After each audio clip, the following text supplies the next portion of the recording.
So hey everyone, once again I welcome you all to my YouTube channel The Nation is Calling You. Today I'm here to present the lecturate on the topic Forms Law 2020.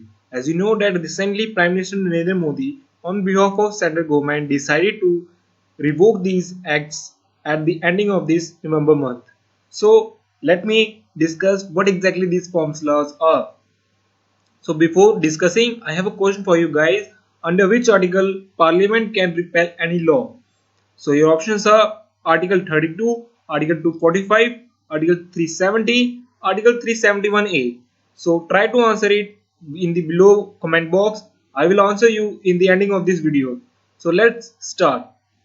So before discussing the law, let me discuss that what and when all this happens. So it is the time of September 2020. The government, with the aim of transforming agriculture in the country, raising farmers' income, have passed three important legislation from Parliament.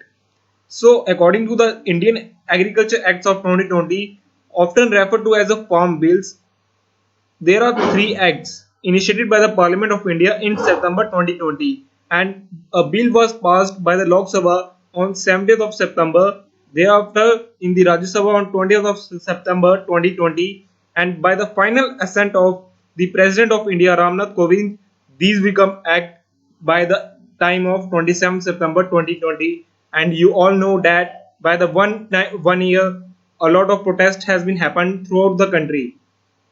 So let me discuss these Farms Act 2020. There are total three laws. So let me discuss these three laws one by one. The first one is the Farmers Empowerment and Protection Agreement on Price Assurance and Farm Service Act. So we focus on these two words, Price Assurance and the Farm Service Act.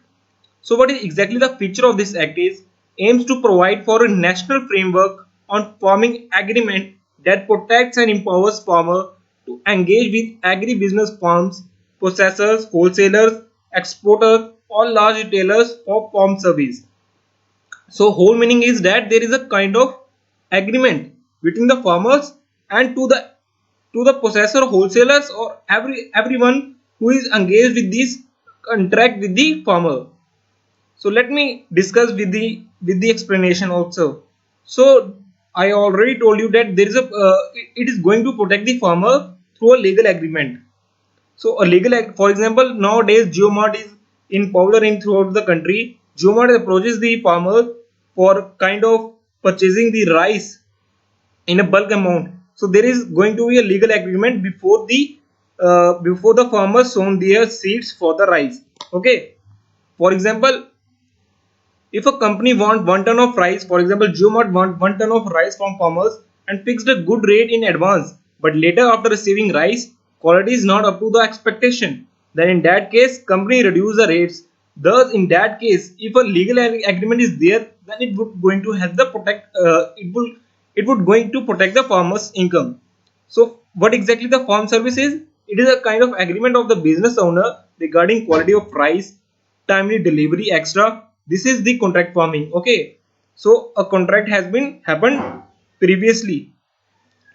It will going to benefit the farmers' income and the farmers' uh, crop also, as if they are not getting a proper quality or whatever happened, it is going to make the agreement in advance so that they can get the high price as mentioned in the contract itself. But the main fear in the mind of farmers is that there are many loopholes in signing these agreements with private players. Might be they fail to understand these legal agreement and get into these legal traps. For example, if many people are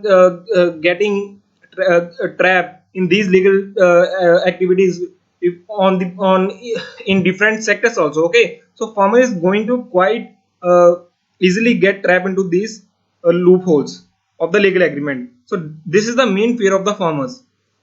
That's why they are protesting against this act. Okay, so let me discuss the second act, the Farmers Farming Produce Trade and Commerce Promotion and Facilitation Act 2020.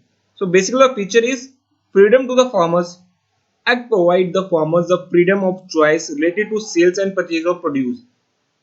Previously, the farmers sold their goods outside previously they sell their goods to the mandis or APMC yards, agriculture produce market committees. These are a kind of sarkari committees which procure these goods from the farmers at least MSP and at a good price also. Okay, but now this act, the Farming Produce Trade and Commerce Act, will able to allow the farmers to trade their farm goods outside mandis and APMC yards also. Earlier, farmer done agriculture trade in mandis and APMC yards, but now this act going to allow farmers to sell their goods not only to the mandi or APMC yard, but also to the private players owners for higher interest or the higher profits. Okay, so this act makes the farmer to sell goods within the state or outside state. It depends upon completely on the farmer. So who is going to be benefited from this act? Small farmer or big farmer? Let me discuss also it. So this is going to benefit mostly to the big farmers as they have more choices to sell their goods as compared to small farmers. But small farmers can't bear the cost of transportation, logistic, extra cost to sell them to the private players. Okay, so they are going to be benefit to the big farmers only. Okay, another point is government wants to get outside from this agri business. Once farmer enter into the free market, they can sell their goods to anyone to earn more. However, farmer income depends upon the ups and downs of the market, just like in the stock market. Suppose demand of a particular product is low but the rising cost of cultivation is high. In that case, government is not going to provide any kind of subsidy to the farmers as they are providing right now before these acts passed. Okay, plus private players are smart. They are going to procure these products at low cost and sell them at the high prices. Okay, so this is all about the second act. Okay, let me discuss the third and the final act, the Essential Commodities Amendment Act 2020. So this is not a new act. There's an amendment in the Essential Commodities Act. Okay, essential. Before understanding the this act, let me discuss what exactly the essential commodities list is. It consists of items which should be available to the people at right price without any hoarding or artificial demand. Or what exactly this hoarding is? Hoarding is to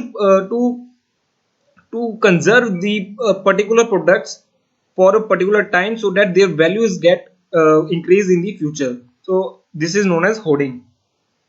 To store the goods for the future so that their price get increases and at that time they are going to sell them. This is known as artificial demand. So storing onion for a particular session, store shortage of onion in the market in the future, then this shortage leads to increase in the cost of onion. This whole process is known as artificial demand. Hope you understand this, what exactly the artificial demand and hoarding is. Now let us understand what this act means to us. So this act will remove certain commodities items as essentials. Okay, cereals, pulses, potatoes, onions, edible oils, extra. These are going to be removed from this essential commodity list. Government now regulates supply and price in case of war only, famine, high price rise, or natural calamities. In that case, hoarding is, if this is happened, then hoarding is going to increase, which will automatically increase the cost of daily use items. So this is the Essential Commodities Act is. Okay, what exactly the high price rise means to us?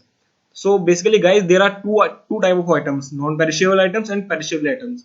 Perishable non-perishable items contain those items which can be stored for a longer time, and perishable which can't be stored for a longer period of time. For example, onion, if you try to store the onions for a longer period of time, they are going to be of no use, as they are going to be having a kind of smell or a kind of they are going to be not usable for a longer period of time. Okay, so let us discuss what exactly it affect to the cereals or the potatoes, which come under the two category, non-perishable and perishable.